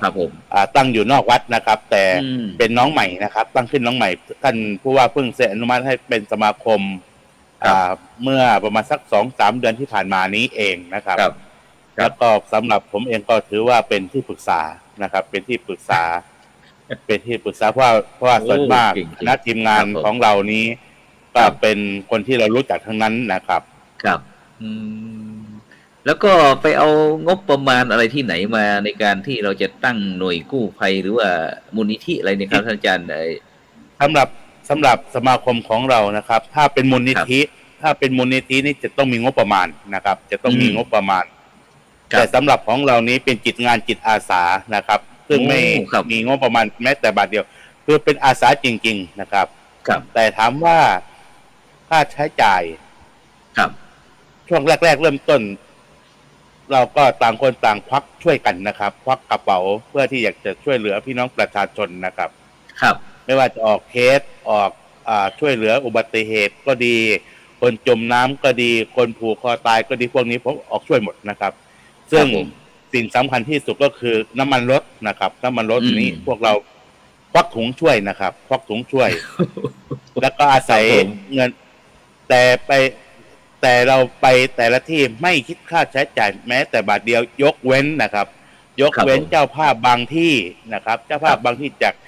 ทำบุญมาซึ่งทำบุญมา100-220 บาทเราไม่ว่าแต่เราเอาเงินส่วนนั้นนะครับมาเป็นกองกลางไว้เพื่อที่จะเติมน้ำมันรถสิ่งสำคัญที่สุดก็คือน้ำมันนะครับตลอดถึงอุปกรณ์ทางการแพทย์นะครับในสิ่งที่เราจะต้องใช้ต้องซื้อนะครับ ซึ่งตอนนี้อุปกรณ์ของเราอะไรพร้อมหรือยังหรือว่ายังขาดอะไรบ้างครับท่านอาจารย์ครับในการที่จิตอาสาของกลุ่มกู้ภัยของเราครับผม ตอนนี้ขาดเยอะนะครับ ขาดเยอะ ขาดอะไรบ้างครับเผื่อที่บรรดาท่านผู้ฟังท่านผู้ชมอยากจะร่วมกับท่านอาจารย์นะครับเพราะว่าถือว่าเป็นบทบาทสาธารณสงเคราะห์ของพระสงฆ์รุ่นใหม่ด้วยครับผมขาดอะไรครับผม หนึ่งผ้าขาวนะครับ ในกรณีเราไปเก็บศพนะครับ ผ้าขาวตัวนี้สำคัญ แล้วก็เครื่องทำแผล แล้วก็หลายๆอย่างนะครับ อุปกรณ์การแพทย์ ซึ่งตอนนี้ขอโอกาสประชาสัมพันธ์ได้หรือเปล่าครับนี่ได้ครับได้ครับได้ครับได้นิมนต์ครับซึ่งตอนนี้นะครับ ซึ่งตอนนี้วันที่24นะครับวันที่24มิถุนายนนี้นะครับทีมงานเราก็คงจะได้จัดผ้าป่านะครับ เพื่อจัดซื้อเครื่องตัดถางนะครับ ตัดถางตัวนี้มีความสำคัญไหมมีนะครับ ในกรณีที่เกิดอุบัติเหตุใหญ่นะครับ เราจะไปตัดถางพวกเหล็กพวกเศษเหล็กเพื่อช่วยชีวิตคนนะครับ ซึ่งจะมีผ้าป่าในวันที่24นี้นะครับ เพื่อซื้อจากมิถุนายนนะครับเนาะครับ แล้วก็ครับผมแล้วก็จะหลังจากซื้อเครื่องตัดทางเสร็จแล้วก็มาซื้ออุปกรณ์เครื่องมือการแพทย์ต่อนะครับครับผมพวกนี้จะใช้ในวันที่24นี้นะครับก็ขอประชาสัมพันธ์สำหรับท่านใดที่จะเป็นเจ้าภาพนะครับครับก็สามารถที่จะร่วมทำบุญได้นะครับครับเบอร์โทรนี้นะครับอาจารย์นี่เลยครับผม0844030944นะครับนะครับเบอร์โทรนี้ติดต่อได้นะครับครับผมก็ติดต่อสอบถามรายละเอียดได้นะครับเพื่อสมทบนะครับเป็นเจ้าภาพช่วยกันครับผมครับฉะนั้นก็บรรดาท่านผู้ฟังท่านผู้ชมพระอาจารย์ดิเลกอภินันโทนะครับซึ่งท่านอาจารย์ก็ได้จะมีการทอดกฐินพระป่าทอดพระป่าสามัคคีจัดซื้อหาอุปกรณ์เครื่องไม้เครื่องมือนี่ไอ้กู้ภัยศูนย์กู้ภัยจิตอาสาของวัดเราใช่ไหมอาจารย์ครับที่อาจารย์ดูแลชื่ออะไรครับสมาคมกู้ภัยร่วมใจมุกดาหารนะครับร่วมใจมุกดาหารนะครับสมาคมกู้ภัยมุกดาหารครับก็เป็นเครือข่ายของร่วมกตัญญูนะครับของสาธุครับนะครับครับฉะนั้นก็บรรดาท่านผู้ฟังท่านผู้ชมก็สามารถดูย้อนหลังได้นะเบอร์โทรศัพท์ของเราก็0844030944นะ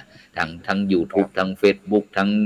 สตรีมญาติทีวีออนไลน์ไลฟ์สดทาง Facebook แล้วก็เครือข่ายขึ้นสีขาว 104.50 เมกะเฮิรตซ์วัดไฟหินแล้วก็ตรงนี้ครับอาจารย์ครับภารกิจอะไรเอ่ยในช่วงเทศกาลนะครับครับผมตัวนี้นะครับอาจจะเป็นช่วงเทศกาลกับด่านตรวจนะครับในช่วงที่แพร่ระบาดโควิดนะครับในสิ่งตัวนี้นะครับเราก็ดูแลนะครับเจ้าหน้าที่ที่อยู่ในด่านตรวจนะครับซึ่งเราจะสนับสนุนไม่ว่าจะเป็นเครื่องดื่มอาหารของเล็กของน้อยเพื่อสนับสนุนจากเจ้าหน้าที่นะครับในเขตจังหวัดมุกดาหารนะครับครับสาธุครับนี่ก็ตู้ปันตรงนี้ครับนี่กลุ่มไหนเอ่ยก็กลุ่มที่ผมพูดนะครับสมาคมนี้ช่วยเหลือคนพิการนะครับครับผมมอบสิ่งของในช่วงโควิดนะครับไปท่านนี้นะครับก็พิการทางสายตานะครับพิการทางสายตาแล้วก็คุยกันว่าในช่วงแพร่ระบาดนี้โควิดนะครับแล้วก็ออกช่วยมอบสิ่งของให้กับคนพิการนะครับคนป่วยติดเตียงแล้วก็คนผู้ยากไร้นะครับพวกนี้เราก็ออกมอบสิ่งของให้สำหรับอันนี้นะครับเราได้รับการสนับสนุนนะครับ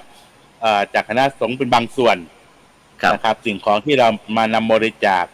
บางส่วนแล้วก็ได้รับบริจาคจากศรัทธาญาติโยม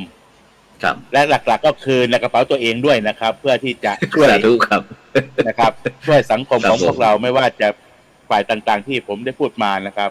อันนี้ซ่อมแซมนะครับภาพเมื่อกี้ย้อนหลังนิดนึงครับครับผมตอนนี้บ้านคนพิการนะครับบ้านคนพิการก็นะครับก็ซ่อมแซมนะครับหางบประมาณช่วยซ่อมแซมบ้านคนพิการนะครับครับเพื่อให้ความเป็นอยู่ของเขาดีขึ้นนะครับครับ ตอนนี้ได้สร้างบ้านให้กับผู้ที่เราทางกลุ่มเราเห็นสมควรนี่กี่หลังแล้วครับท่านอาจารย์ครับตอนนี้ครับกลุ่มจิตอาสาของเราที่มุกดาหาร จิต รวม อา ใจมุก สา ดา จริ หาง ร ร่วมใจมุกดาหารจริง ๆ จ ครั ริ บ ง ๆ ยังไม่สร้างให้สักหลังนะครับ แต่พร้อม ครับ กันมาซ่อม ยกเว้น อ๋อ นะครับ ครับ จะยกเว้นในภาพก่อนหน้านี้นะครับ ครับ เป็น ผม การบ้านปันสุขนั้นทางทีมงานเราได้ประสาน ครับ ครับ ได้ประสานหน่วยงานที่เกี่ยวข้องไม่ว่าจะเป็นระดับจังหวัดระดับอำเภอ ครับ นะครับ ครับ ของงบประมาณเล็กๆน้อยๆถามว่าพอไหมไม่พอนะครับ ครับ แต่ ผม แล้วก็นำมาสร้างให้กับผู้ยากไร้นะครับ ครับผม ให้มีความเป็นอยู่ที่ดีขึ้นนะครับ ครับ แล้วก็ในส่วนที่ไม่พอยังไง แล้วก็เก็บกันจากสมาคมกู้ภัยบ้างกับผู้นำชุมชนบ้างนะครับ ครั อบ อก ผม ช่วยกันเพื่อที่จะมาช่วยเหลือกับผู้ยากไร้นะครับ ครับผม ตอนนี้อย่างปันสุขอย่างนี้ อย่างนี้ อ่ะ ตู้ปันสุก ตรงนี้ นะครับ ตู้ปันสุกที่วัดเรามีนะครับ ที่วัดเรามี ครับผมครับ ที่วัดเรามีก็บริการให้กับพี่น้องประชาชนนอกเหนือ ครับ ที่ ผม เราออกลงพื้นที่แล้วนะครับ ครับ นี้เป็น นี่ เขตพื้นที่โควิดไหมครับเนี่ย ถามว่าเป็นไหม100%ครับ เป็น 100% ครับผ เรา ม คือเราออกเยี่ยมนะครับ ให้กำลังใจกับเจ้าหน้าที่ ครับ ผู้ปฏิบัติงาน และ ครับ ให้กำลังใจผู้ติดโควิดด้วยนะครับเลยลงพื้นที่เยี่ยมและมอบของนะครับ ครับ ใ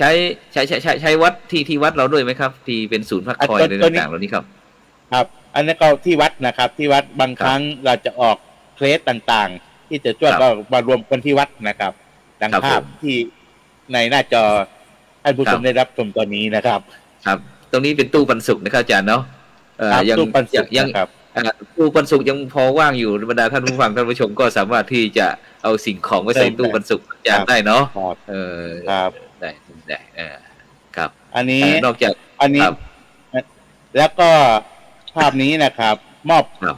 มอบสิ่งของทุงยังชีพนะครับ ให้ ครับ สมาคมเราเป็นตัวแทน ไป อืม ช่วยเหลือพี่น้องชาวจังหวัดชัยภูมินะครับเพื่อนิดหนึ่งช่วยน้ำท่วมในช่วงนั้นนะครับ ครับ ให้เป็นตัวแทนไปช่วยช่วงที่จังหวัดชัยภูมิเกิดอุทกภัยน้ำท่วมนะครับพอดี ครับผม ทางผมติดภารกิจนะครับ ไม่ได้ไปเลยมอบหน้าที่ให้กู้ชีพกู้ภัยเราไปแทนนะครับ ครับผม แล้วก็มอบสิ่งของต่างๆ อันนี้นะครับเคสนี้นะครับ ตรงนี้นี่ น่าสงสารนะครับ ครับเป็นยังไงครับ ช่วยเหลือตัวเองไม่ได้นะครับ นอนติด อืม เตียงลูกหลานนะครับ แทบจะ ครับ ไม่ค่อยมีใครดูแลนะครับ จนได้ชวน อืม ผู้นำชุมชนในหมู่บ้านของเขานะครับ ตรงนี้นะ ไป ครับ ทำความสะอาดนะครับ ครั ไป บ ทำความสะอาดร่างกายให้นะครับ ครับ ช่วยเหลือตัวเองไม่ได้ขยับเขยื้อนไม่ได้นะครับ ครับผม เคสนี้ ซึ่ง แล้วก็ อาจารย์ครับในการทำงานของอาจารย์นี้นอกจากที่เราจะมีรวมใจมุกดาหารเป็นเครือข่ายแล้วนอกจากนั้นยังมีภาคีเครือข่ายอะไรเข้ามาช่วยงานไหมครับผมรู้สึกว่างานพระอาจารย์จะเยอะมากๆนะครับ จริงๆภาคีเครือข่ายส่วนมากจะจังหวัดมุกดาหารเนี่ยเราเองก็มีอยู่นะครับ ก็มี ครับ แต่ถามว่าภาคีเครือข่ายหลักๆจริง ๆ เราเองเนี่ย ครับ การประสานงานจริง ๆ แล้วก็ประสานกับหน่วยงานต่าง ๆ เอานะครับ ครับผม บางที่ก็ได้รับการสนับสนุนงบประมาณมาช่วยนะครับ แต่บางที่ก็แรงศรัทธาล้วนๆนะครับ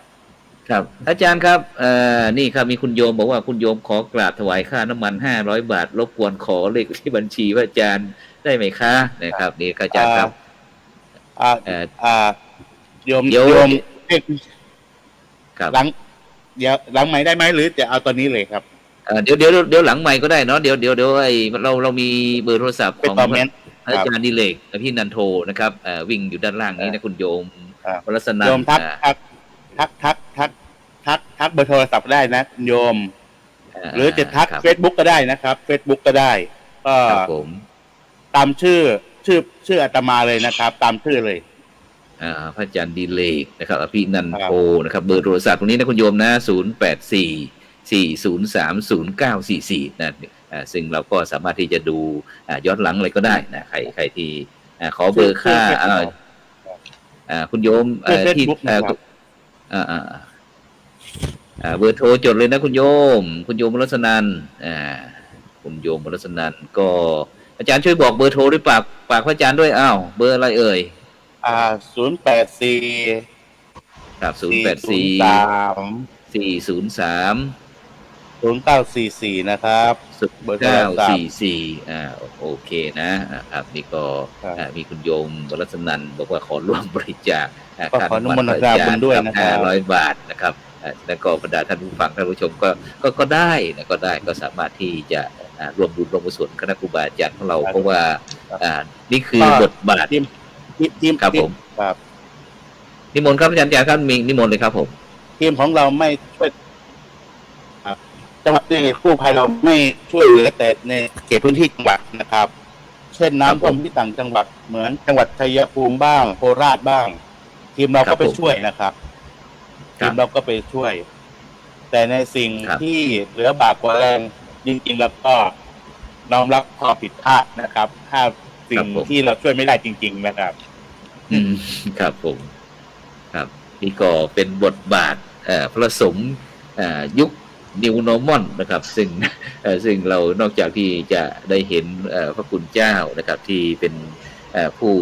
นำด้านจิตวิญญาณต่างๆแล้วนะครับไม่ว่าเรื่องการไหว้พระสมาทานศีลเจริญจิตตภาวนาอบรมสั่งสอนบรรดาพุทธบริษัทอยู่ในศีลกินในธรรมแล้วก็ยังมีการสงเคราะห์อะไรต่างๆนี่เข้ามานะซึ่งไม่ใช่เฉพาะหลวงพ่อทั้งสองรูปไม่ว่าจะเป็นหลวงพ่อพระครูปริยัติพลากรเจ้าอาวาสวัดบูรพาทุ่งแต้ตำบลทุ่งแต้อำเภอเมืองจังหวัดยโสธรนี่ก็โทรศัพท์ก็093-1028-268นะครับแล้วก็ท่านพระอาจารย์ดิเลกอภินันโทเจ้าอาวาสวัดสามัคคีพลทรายนะครับอำเภอตำบลพลทรายอำเภอเมืองจังหวัดมุกดาหารนะครับพระสงฆ์นักพัฒนาสาธารณสงเคราะห์การสร้างสังคมสุขภาวะนะครับเขตปกครองคณะสงฆ์ภาค10นะครับผลตะวันออกนี่ก็0844030944นะซึ่งเราก็พยายามที่จะเอาเนื้อนาบุญกับนิมนต์พระมหาเถระต่างๆที่ได้ทำงานของคณะสงฆ์เราทั่วประเทศหรือว่าทั่วโลกเนี่ยมาออกรายการของเราเพื่อที่จะแลกเปลี่ยนเรียนรู้ได้ประชาสัมพันธ์ได้ส่งเสริมสนับสนุนบุญกุศลที่พระคุณเจ้านะครับหรือว่าพระมหาเถระต่างๆได้ทำซึ่งถ้าช่องทีวีออนไลน์ช่องทำเป็นทีของเราไม่ได้รับความเมตตาจากคุณเจ้านะบรรดาพี่น้องพุทธศาสนิกชนก็คงจะไม่รู้ว่าโอ้พระคุณเจ้านี่ทำงานหนักจริงๆนะครับนอกจากที่จะเป็นทั้งผู้นำด้านจิตวิญญาณแล้วก็ต้องทุกสิ่งทุกอย่างเพื่อความสุขที่ยั่งยืนของประชาชนนั่นเองนะครับฉะนั้นท่านหลวงพ่อครับหลวงพ่อพระครูปริยัติพลากรครับผมครับผมหลวงพ่อครับในปัจจุบันนี้ครับนอกจากที่เราได้คุยกันเกี่ยวกับผลงานหรือว่าการบทบาทหน้าที่ต่างๆของหลวงพ่อทั้งสองรูปนะครับเกี่ยวกับเรื่องการสาธารณสงเคราะห์แล้วครับในปัจจุบันนะครับในยุคปัจจุบันนี้เรารู้สึกว่าประเทศไม่ต้องไปอื่นไกลในประเทศไทยเรานะครับซึ่งถือว่าเป็นเมืองพุทธศาสนานะครับมีพุทธศาสนาเป็นศาสนาประจำชาตินะครับมีพี่น้องพุทธศาสนิกชนของเราชาวไทยของเราตั้ง90%กว่านะครับที่นับถือพุทธศาสนาก็ถือว่าเป็นพุทธศาสนาประจำชาตินะครับเพราะว่าแต่ในปัจจุบันนะครับถึงแม้เราจะยอมนับเอาพระรัตนตรัยพระพุทธพระธรรมพระสงฆ์เป็นที่พึ่งแล้วนะครับแต่สังคมบ้านเราก็มันยังมีปัญหาสังคมอยู่ครับหลวงพ่อครับไม่ว่าจะเป็นปัญหาเรื่องยาเสพติดเรื่องปัญหาเด็กเยาวชนปัญหาเรื่องคอร์รัปชันนะครับปัญหาเรื่องความยากจนอะไรต่างๆเหล่านี้ครับหลวงพ่อครับในฐานะที่เป็นผู้นำด้านจิตวิญญาณหลวงพ่อมีแนวความคิดอย่างไรครับที่อยากจะได้ช่วยพูดให้ลูกๆหลานๆได้ฟังกันครับเพื่อที่จะได้นำไปประพฤติปฏิบัติเราจะทำให้สังคมเราได้อยู่เย็นเป็นสุขแบบยั่งยืนด้วยครับวิถีธรรมวิถีไทยวิถีพุทธนะครับที่ในด้านของสังคมครับมันมีหลายระดับที่เราพยายามแก้กันพระสงฆ์ครับโดยเฉพาะพระสงฆ์นักพัฒนาก็ประชุมกันมาโดยตลอดครับไม่ว่าจะเป็นอีสานเหนืออีสานใต้ตอนนี้ก็ยังมีคณะกรรมการ พระสงฆ์นักพัฒนาหรือพระสงฆ์สงเคราะห์ต่างๆก็ผมก็เป็นที่ปรึกษาของคณะกรรมการครับพระสงฆ์นักพัฒนาสงเคราะห์อยู่เหมือนกันก็ประชุมทุกปีละหลายครั้งเกี่ยวกับประเพณีต่างๆและก็เกี่ยวกับการที่เราจะทำอย่างไรจะลงไว้ซึ่งพระพุทธศาสนาเพราะว่าปัจจุบันมันก็มีหลายอย่างมีหลายปัจจัยที่เราจะสร้างขึ้นมาโดยเฉพาะที่ผมพยายามที่จะดึงเอาเยาวชนไปร่วมกิจกรรมไม่ว่าจะเป็นสารพันยะแข่งขันสารพันยะในงานต่างๆหรือระดับประเทศหรือระดับภาคผมก็ทำบรรยายธรรมก็ทำมาตลอดตั้งแต่ปี47เป็นต้นมาก็ได้รับความร่วมมือกับคณะครูโรงเรียนต่างๆในจังหวัดยโสธรหรือแม้แต่ที่ไปมุกดาหารไปนครพนมไปแข่งขันกรุงเทพก็พาเด็กไปตลอดโดยที่นำเด็กเหล่านั้นไปเพื่อที่จะให้เด็กได้ซึมซับและทุกวันนี้เด็กเหล่านั้นก็มีการศึกษาและทำงานกันไปหลายรุ่นครับผมก็ส่งผลจากตัวนี้แหละจากพระพุทธศาสนานี่แหละจากธรรมะของเรานี่แหละที่จะลงพระพุทธศาสนาไว้แล้วก็สิ่งต่างๆที่เราทำให้เขาเห็นเป็นสิ่งที่สำคัญมากไม่ว่าจะเป็นการสงเคราะห์ชาวบ้านสงเคราะห์อะไรก็ตามครับผมเนี่ยเป็นสิ่งที่สำคัญไม่งานทุกอย่างครับอยู่ที่ไม่ว่าจะเป็นตัวจังหวัดยโสธรแล้วก็ในหมู่บ้านต่างๆก็ได้รับความร่วมมือทางราชการและทางราชการก็ได้รับความร่วมมือจากทางกับผมเหมือนกันคือต่างคนต่างช่วยกันถ้าเรามีอะไรให้ทางราชการช่วยเขาก็ช่วยทางราชการจะให้เราช่วยอะไรเราก็ช่วยเขามันก็เลย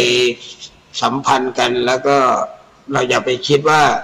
เราทำลงไปแล้วเราจะไปได้อย่างนู้นเราจะไปได้อย่างนี้เราจะได้นู้นตอบแทนขึ้นมาเราอย่าไปหวังแม้แต่โควิดที่ผ่านมาเนี่ยผมก็ซื้อเครื่องพวกสแกนอุณหภูมิพวกเจลพวกอะไรผมก็ซื้อแจกทำหมู่บ้านละ1 เครื่อง1 เครื่องพวกสแกน2 เครื่องบ้างหรือเขาไม่พอเขาก็มาขอหรือ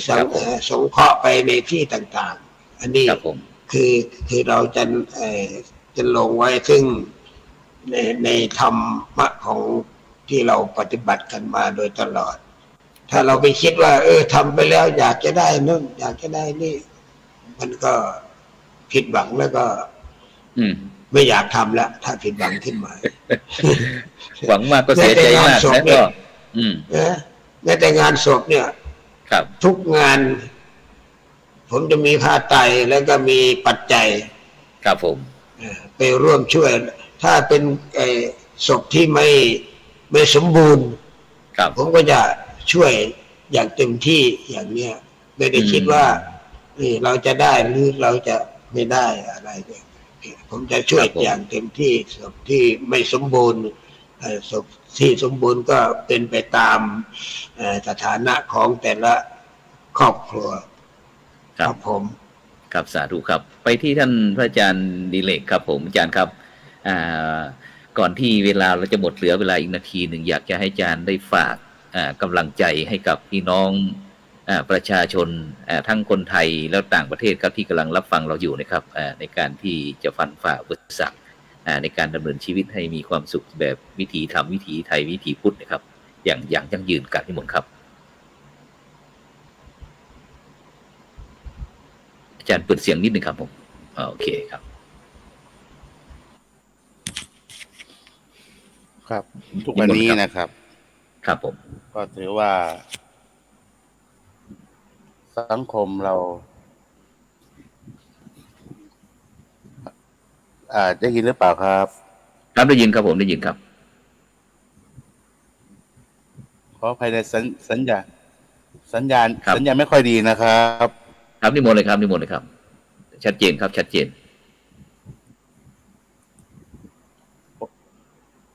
โอเคครับ ครับผม ก็ขออภัยนะครับ เมื่อกี้สัญญาณเน็ตช้านะครับสำหรับสำหรับผมเองนะครับ การทุกวันนี้นะครับสังคมเปลี่ยนแปลงไปเยอะนะครับ เปลี่ยนแปลงไปเยอะ ซึ่งพุทธศาสนาเราในส่วนไหนที่เราช่วยได้เราก็ช่วยนะครับเพื่อที่จะแบ่งเบาภาระสำหรับญาติโยมสงเคราะห์นะครับสงเคราะห์อนุเคราะห์กันไปนะครับแล้วก็ทุกวันนี้นะครับ ก็ขอฝากญาติโยมไว้นะครับเราไม่มีทางเสื่อมนะครับ ถ้าใจเราบริสุทธิ์จริงนะครับสำหรับผมเองก็คงจะไม่มีอะไรมากนะครับก็ขอฝากไว้แค่นี้ก่อนครับครับผมครับกราบขอบพระคุณหลวงพ่อพระครูปริยัติพลากรนะครับจากบุรพาทุ่งแต้นะครับยโสธรนะครับหลวงพ่อท่านอาจารย์ที่การดิเลกอภินันโทจากมุกดาหารนะครับที่ได้เมตตากับรายการสังฆพัฒนาเพื่อประชาชนนะครับบทบาทประสงค์ในยุคนิวนอร์มอนนะครับวันนี้